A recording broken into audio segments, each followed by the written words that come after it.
Jūs esate pasaulio šviesa, sako Jėzus.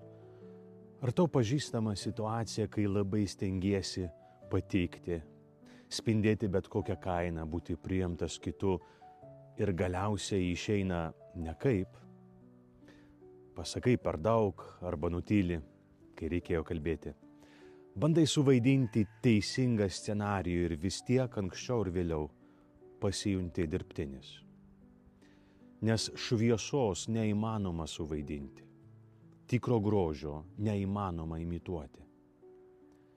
Vidinė šviesa ir grožis tai ne technikos klausimas, ne kaukės, ne vaidyba.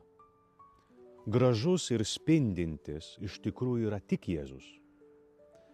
Mes galime tik būti apšviesti jo šviesos ir tapti jos atspindžiu.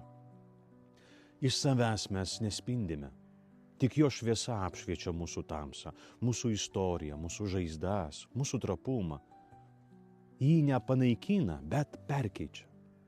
Ir esi matęs, kaip rytuose sudužęs indas suklijuojamas iš naujo, o į skilimus įliejamas auksas? Matai, kad indas buvo sudužęs, bet būtent tas auksas suteikė jam nepaprastą gilią grožio vertę.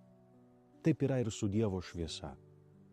Kai spindi jo šviesa, tau nebereikia stengtis atrodyti gražiam, nebereikia vaidinti, slėptis, apsimetinėti. Tu mokaisi būti tikras mintyse, darbuose, žodžiuose, gestuose. Visa tavyje tampa skaidru. Net tavo netobulumai, žaizdos, net sunkus charakteris yra perkeisti aukso šviesa. Tu esi tikras, esi sužeistas, nesi tobulas, bet jo šviesa daro tave gražų. Ir tada tu nebevaidini gyvenimo, tu tiesiog esi. O žmonės tai mato, nes šviesa matosi pati.